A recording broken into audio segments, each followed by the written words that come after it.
earnings conference call hosted by Arihant Capital Markets Limited.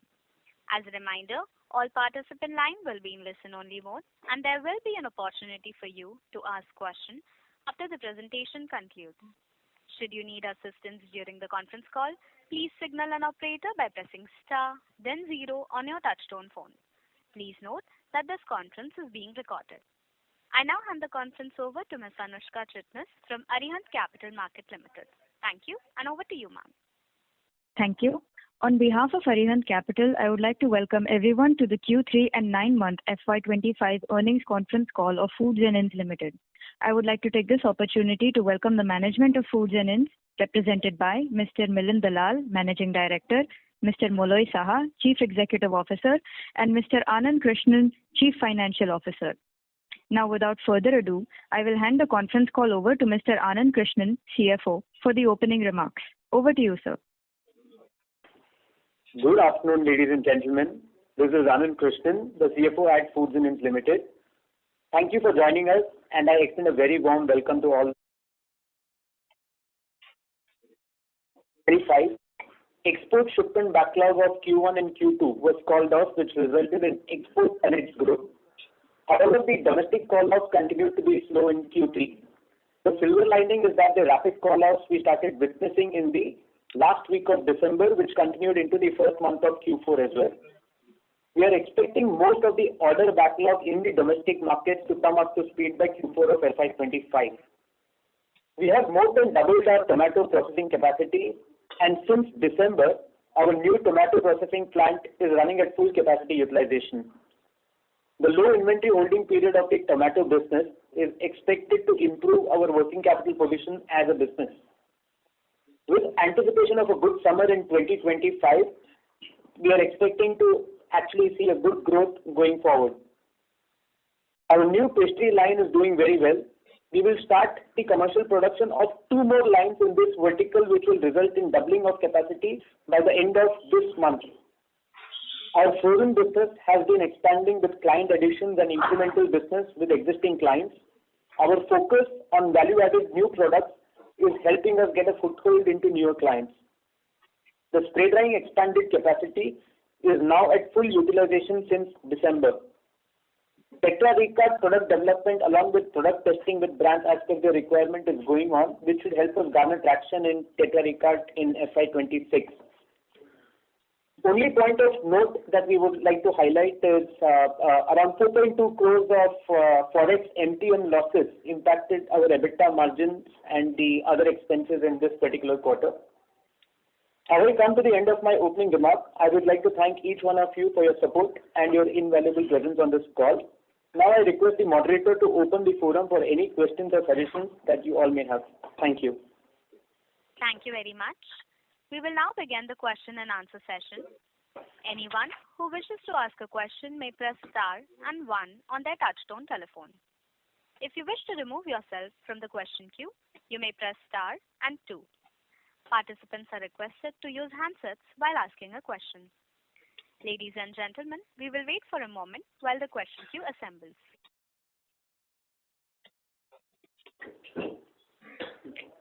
The first question is from the line of Kaustubh Shah from Wallfort PMS. Please go ahead. Hi, thanks for the opportunity. I had a couple of bookkeeping questions. Firstly, what was the inventory level as of December end? September, I think it was around 600 odd crores. So any idea on the December numbers? Your voice was breaking. Can you just repeat the question? Yeah. Sorry. So I just wanted the inventory number for December end. Around 600 crores. 600 crores? Correct. Okay. So it does not move significantly from September levels. It continues to be around that level only, correct? Correct. That's right. That's also because we have built up inventories in the tomato business, right? As in our newer capacity in tomato is fully running at capacity since December. So we have added to that, and some bit of Goa has also been added. Okay. So can you help us with the split of what would be tomato and what would be mango in this out of the 600? I don't think we'll be able to give you that breakup right away. Okay. Fair enough. Not an issue. Second question was that on this MTM loss, can you just explain a bit in detail as to why this loss was this in this quarter specifically? And your line is actually breaking in between. I don't know whether it's a problem at our end or yours. Maybe the moderator can confirm and let us know. Mr. Kaustubh, I would request you to please use your handset. Actually, I'm using the handset itself. I would am I clear now? A little louder. Yeah. Yeah. So I just wanted to understand what was this MTM loss, any color on that, and how do we kind of avoid this, because it actually eats up a significant portion of our profits. So just wanted to understand that. First of, it's a MTM loss. So basically, whatever was the closing rate as of December, based on that, you have to account it as per accounting standards, right? Up to against our confirmed standards that we have actually put these in position. So any but then we have actually appreciated. So sorry to interrupt, sir. Your line was not very clear. I would request you to please repeat. This is nature of entry nature. Actually, as Prashant has already communicated, that to comply with the guideline every quarter. Ladies and gentlemen, we have lost the connection of the management. Please stay connected while we reconnect them. Thank you.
Ladies and gentlemen, we have the management line back on call. Mr. Kaustubh, I would request you to please repeat your question. Thank you. Yeah. Hi. So obviously, it was regarding the MTM loss, and you were explaining regarding the accounting treatment of in days. I think that was the answer from your side, correct? Correct. So basically, it's a notional loss that is there. So we had our forward positions which were actually booked, which were against the confirmed orders that we actually have. And as of December, whatever was the rupee depreciation over and above the, hedged rate is what the MTM loss is.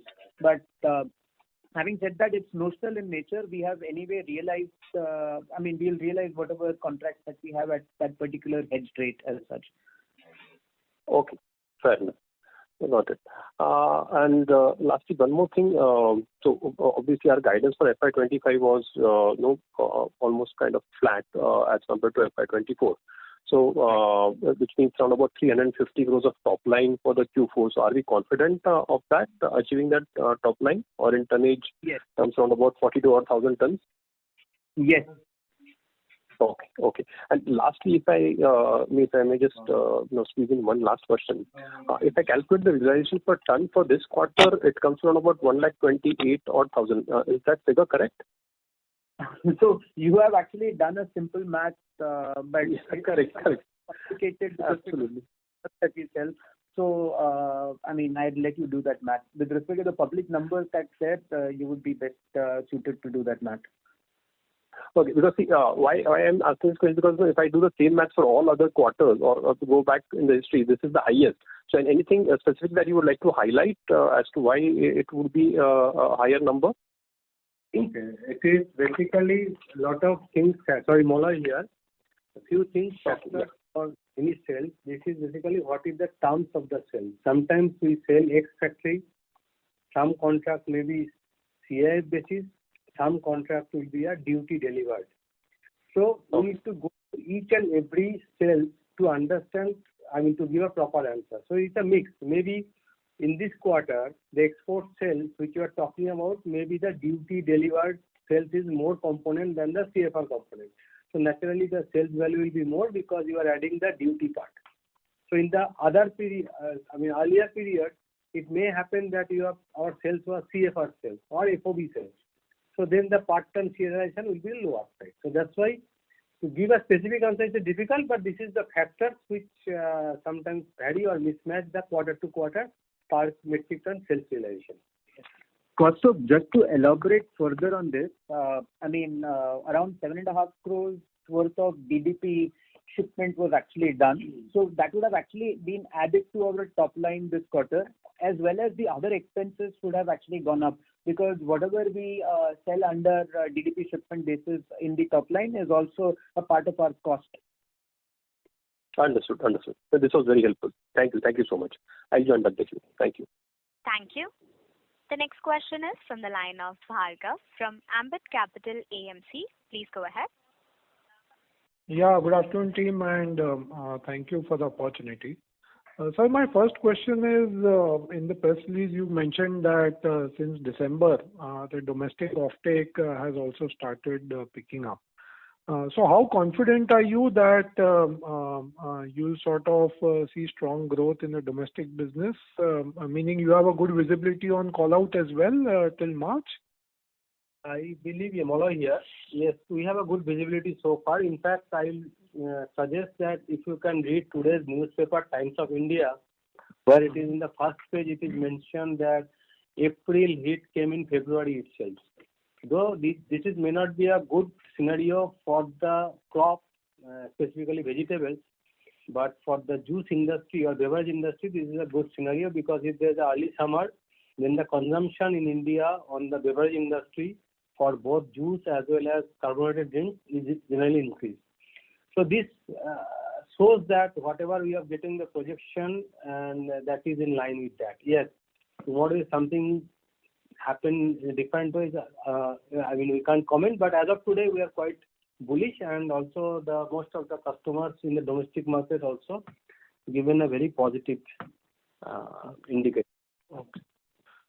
Secondly, sir, on this tomato processing capacity, you mentioned now it's operating at full utilization. So what can be the run rate from this business that we can expect maybe in FY26? Because 24 you did about 49 odd crores.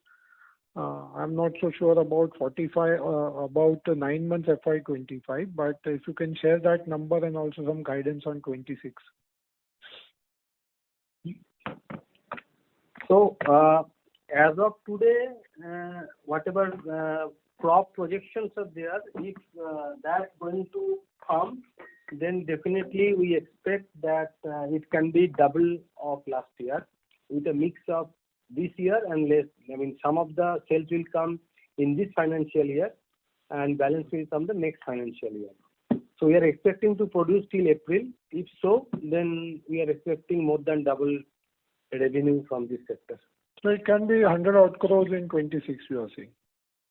I'm telling you, it's a split between this financial year and next financial year. So I'm giving a crop scenario. In 2023 crop, whatever revenue we have generated against the tomato, this year we are expecting to make it double. Okay, understood. Is it possible to give some update on what's happening on the Kusum Spice business? Because in the press release, we aren't that optimistic because we've mentioned we haven't achieved the desired results. So what is the game plan over here? Because it's been a fairly long time that we've done this acquisition, and it continues to be fairly subscale. Yeah, you are correct. We have taken, it's almost quite a long time, more than 3 years, 4 years. We are very optimistic, and the purpose of this taking over or acquisition of this facility, we have some objective, and though it's delayed, but we are in the same line. We have started entering in the retail market, though in a slow pace, but in a different geographical area. So we are strategized in a two ways. One is the geographical expansion. That is something we are looking, which can give more visibility or presence of our product. Initially, it may take some time to get the result, but once we able to achieve the substantial presence of most of the retail stores, then we can see a good revenue. And second is in the export market also, we are penetrating because export market now opened up again. So we are penetrating with the pesticide residue-free products, which is a long journey because you need a contract farming product, all these things. So we are quite bullish on this sector, and as of now, we are, we are in line as per our projection. So Bhargav, just to add on to this, what we actually meant in the investor note is basically with respect to the geographical expansion that we have actually done. In those markets, the brand is not really well known. So we need to do a lot of activations there, a few campaigns there to actually get the brand noticed. So that is what we actually meant. So as of now, without those campaigns, we have not got very positive results is what we meant. Sure. Any update on the Tetra Recart and the Pectin JV, which you may want to share? So Tetra Recart, it's a story that we have actually told you time and again that it's something that we have actually built for a lot of brands. The testing is still on. Nobody has confirmed the orders with us as yet. Since it's a shelf life of up to 2 years without any preservatives, it's undergoing that process wherein people have the brands have actually made products which they want under their brand name, and they are keeping it at their end to actually do a QA analysis of how it tastes after 3 months, after 6 months, after a year, and so forth as such. So maybe we might be able to give you something on this pretty soon, but as of now, nothing in hand. But with respect to our own brands, we are doing a lot of work. We have put in a lot of work, and we have already activated our brand. That's something that you know. So we are just trying to onboard. We have already onboarded a particular master chef based out of South. It's something that we have actually not put up in the investor note, but then he's built a few products for us under his own brand, and hopefully that should be out in the market pretty soon. Okay. And the Pectin JV, sir?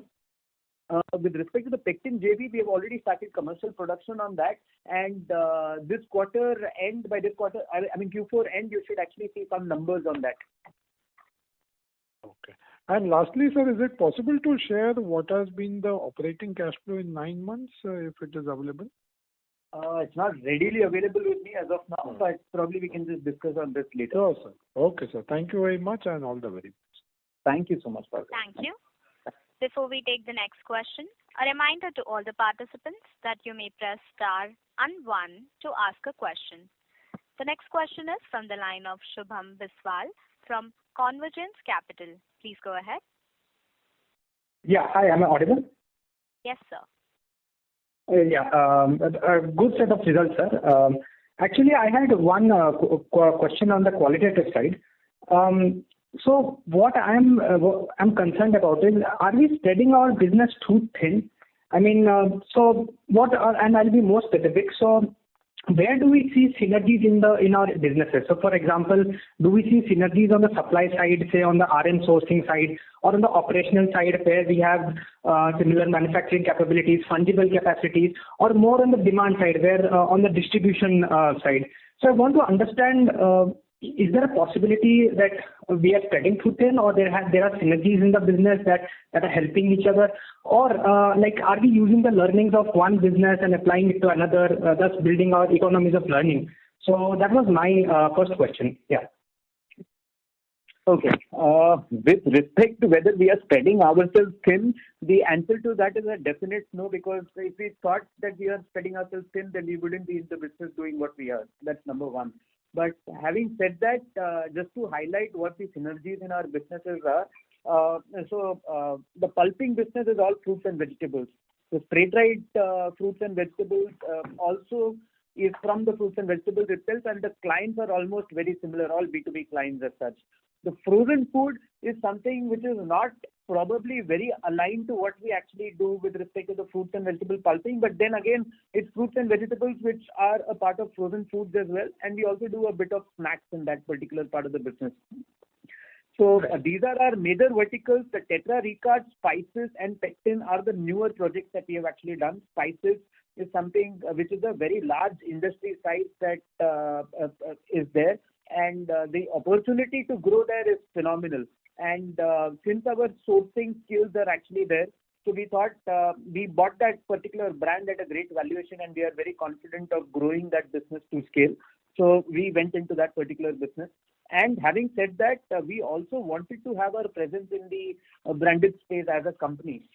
So Tetra Recart is something that we wanted to focus on because it's a USP for us. Say example, in the Kusum Masala business, our USP has not been to actually say we make spices, but in a Tetra Recart thing, the USP is actually to say we can give you products which can have a shelf life of around 2 years and without any preservatives. So that's the USP that is there. And this packaging is something that is not available in the market apart from what we do as of today in India. So that's something that we actually can sell as a USP. So we are extremely confident on that. And last but not the least, pectin business is something that we make out of the waste that we generate out of mango. So it has complete synergies with what we do. This is Milan Dalal here. I'll quickly just kind of give you these two statements that willy-nilly, if you look at it, primarily we are into fruits and vegetables.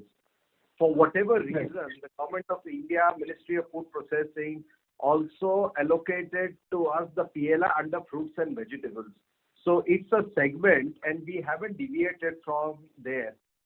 You may call our spice division as the glamour, as in the movie that you could have some glamour. The glamour has to actually work wonders. And pectin is a no-brainer. It is creating wealth from waste and ultimately the sustainability and everything what all the companies in the world, our customers want us to do. So this is a bit of a brief apart from what Anand gave you in detail. Right. Thank you, sir. That was a really detailed answer. And the second question I had was, again, it's a two-part question, sir, but there is a final question. So I wanted to understand like how we are thinking about the spice. So when we acquired our Kusum spices, right? So in India, I think spices is a very regional play, right? I mean, we have very few, I think 2-3 pan-India players, and even there's a lot of MNC players quit this space because it was very difficult to scale because it's very regional, it's very local. So, and we need to have like dedicated super stockists, and sometimes it takes even a decade to reach a certain milestone, right? So how are you thinking about this business? Are you thinking like this business, is it like occupying a lot of your time, or is the return on time invested good, or how are you thinking about this business? This is just one part of the question, sir. Yeah. Shubham, the scale at which we actually acquired this business was around 16-17 crore of turnover when we actually acquired this business. So the room for us to grow even to 100 crore is quite easy, even without too much of geographical expansion, to be very honest. I completely agree with you that it is region specific in India, but in the export markets, it's not so. So we are also present in the export markets, and we also hope to scale there. But having said that, the domestic markets are also a focus for us. So, I mean, I don't think there is any reason for us to doubt whether we'll go to 100 crore initially and then so on and so forth, you know. Right. Right. Thank you, sir. I mean, I've been closely tracking this business, and I'm a happy investor. Thank you, sir. That was all from my side. Yeah. All the best for future. Yeah. Then one-time valuation. So there is no time value of money that we actually have. As in, we have grown as a business. The first 2 years was obviously a loss, basically because of COVID, which was actually there. As in, we didn't want to invest more in that business at that point of time. But having said that, now we are actually investing every profit that we make into growing scale into that in terms of people, in terms of distribution, and all those things. And it's a separate team which actually takes care of this. So the management bandwidth is not distributed to that, but it's only oversight that we actually have at the management level. Thank you. The next question is from the line of Amish Kanani from Novice Investments Manager. Please go ahead. Yeah, hello. Yes, sir. I would Hi, request you to please use your handset. Yeah, just shifted to handset. Am I audible? Yes. Yes, sir. Yeah, hi, sir. Sir, I just have a question on 9-month, overall numbers. If I see the numbers in the presentation, we've done 6,000 tons less of, sales or production, and about 60 crores lower sales on a YOY basis for 9 months. And the equal split between domestic and exports. The question is, but we are saying that for the third quarter at least we missed some domestic call-off is what we are saying. So the first question, sir, is it possible to give us some sense of, whether the 60 crores lower sales, is it a catch-up that we can expect in the fourth quarter because of the lower domestic call-off, which might happen in fourth quarter, sir? I think with respect to the Q4, we have already spoken on this as to what we are targeting. There was a gentleman who asked before this, so it's all covered in this. Sure. So I missed it. Maybe I'll catch up and take the transcript note. And then, sir, the second question in that context is that, our gross margin, which was for 9 months, 41% versus, 32% in last year, much higher margin.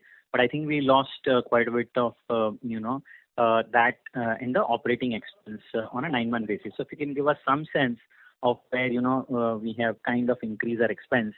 I understand there was this 4 crore mark-to-market loss that, we have explained. But if you can give us some sense of where we are spending, is it, advertising and selling or some other expense of the new plant and stuff like that, sir? Okay. So with respect to the other expenses also, I think we explained on this particular call itself, there was around 7.5 crores worth of DDP shipment that we actually did, which is also in the top line as well as in the other expenses part of it as such. So that is also contributed to the increased other expense which is there. And there is a 4.5 crore, 4.2 crore forex MTM loss that we have explained. Okay. Yeah, actually, sir, the line were in between not very clear, so sorry for that. Maybe I'll catch up on this thing. Thanks a lot and all the best, sir. Thank you. The next question is from the line of Arnav Sakhuja from Ambit Capital. Please go ahead. Hi, thanks for taking my question. So, in the last call, you had mentioned a tie-up with Punjab Sind for some green top products. So, I just wanted to check, what is the progress on that tie-up, and are we planning to continue expanding our association with Punjab Sind going forward? Yes, it's in the line whatever you have discussed. We are already scaling up. Operation initially started with Mumbai region. Now we are expanded to Goa. Now we are also now talking to Hyderabad and other regions. So I think it's in track. So we are expecting that this association of between both the companies will give a good result in near future. Okay, thanks. And my second question is, are we continuing to receive PLI benefits right now? Yes, PLI benefits.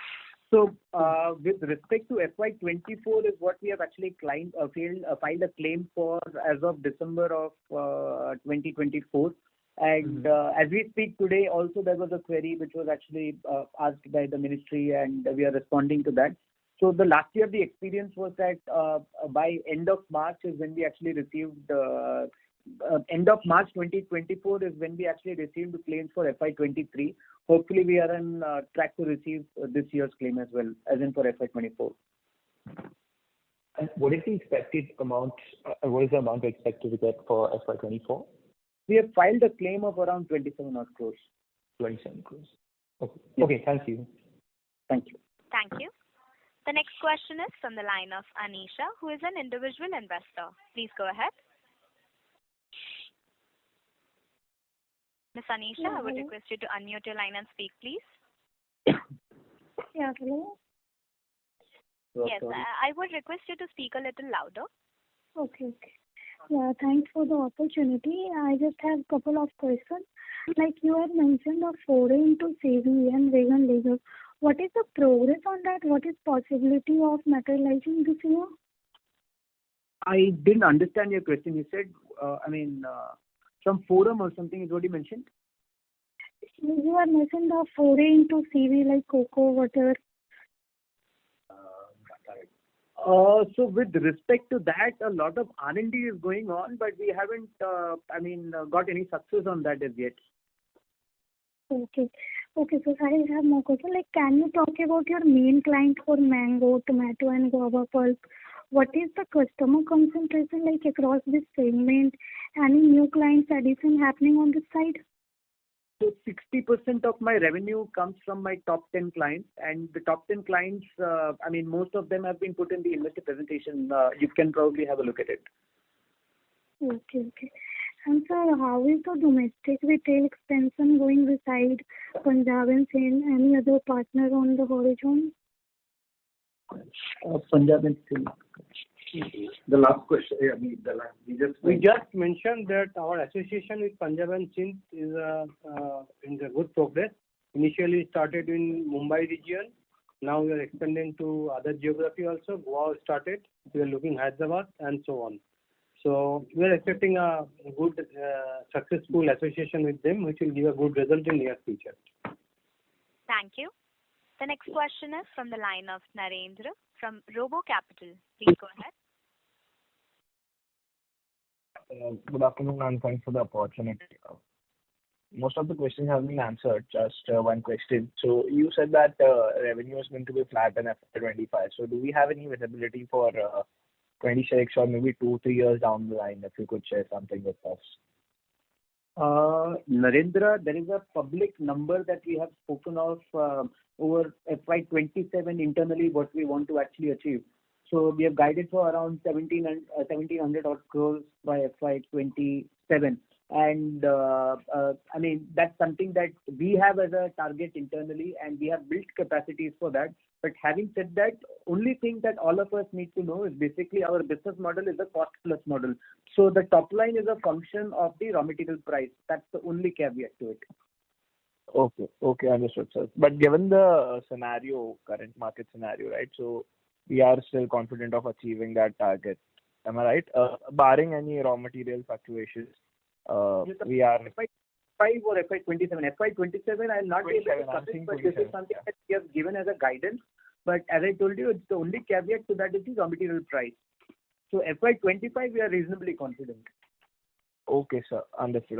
And margins would be ours is a cost plus model, so I'm assuming the margins should be protected, right? We are obviously trying to improve the margins. So at some point of time with the larger scale, we hope to improve the margins. You can see that EBITDA improvement is already, if you see last few quarters, there's EBITDA improvement. So we are targeting that, and we are quite positive that is going to improve. And that shows that our focus on margin improvement is on. Understood, sir. So thank you so much and all the best. Yeah. Thank you. Thank you. The next question is from the line of Amit Gori, who is an individual investor. Please go ahead. Hi, thanks for the opportunity. And my question is related to the preferential allotment which was made some time back. And I had a couple of questions which are interlinked. What I want to know is if that particular amount was used to repay any debt, or all that is being used for expansion only. And the other question is related to the finance cost. So as I see, do you see, can you throw some light on finance cost, whether we can expect it to go down? The first question was with respect to the preferential allotment usage of money. So it was all for the working capital that we have actually used and the capex that we have actually done. So I mean, we have expanded capacities under the PLI. That's a public information which is actually available. And apart from the PLI, also we have doubled our tomato capacity. So all the money has actually gone in for the capex as well as the incremental working capital which is actually required. With respect to the increasing finance cost, sorry, you had something to ask? No. Yeah. With respect to the increasing finance cost, two things need to be kept in mind. One, the greenfield capacity that we actually, had to complete by 31st of March 2024 as per the PLI has already commenced. And also the other non-PLI capex that we actually did has also commenced. So the interest cost which used to actually hit the balance sheet earlier because of non-commencement has now started hitting the P&L. So that's one part of it. So the depreciation and the finance cost has actually risen because of that. So around 2.5 crores of extra capex related interest cost has actually started hitting the P&L from the last couple of quarters. Right. Can you also suggest throw some light on the current debt position? What is the current net debt? Around 350-60 crores of working capital debt is what we have, and around 70 crores of long-term debt. Okay. Are you confident, and do you see that we are going to reduce this debt in the near future? What is your plan of reducing the debt in the near future? Our plan is to increase the business and to increase our margins. That's our broad-based plan. So the debt, this is a working capital intensive business, so that needs to be kept into context. Once we grow scale, maybe our cash flow from operations might help us to reduce the debt. But having said that, our first intention is to actually grow scale. Okay. Thank you. That's it from my side. Thank you. Thank you. Ladies and gentlemen, you may press star and 1 to ask a question. A reminder to all the participants that you may press star and 1 to ask a question.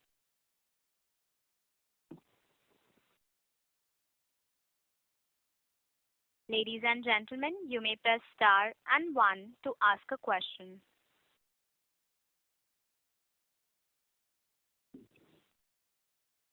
As there are no further questions from the participants, I would now like to hand the conference over to the management for closing comments. Thank you. I want to express my gratitude to all our investors and shareholders for their continued support. Should you need any further clarifications or would you like to know more about the company, please feel free to write to us. Thank you so much and good day. Thank you. This is Milan Dalal signing off. Thank you, Molay Shah, signing off.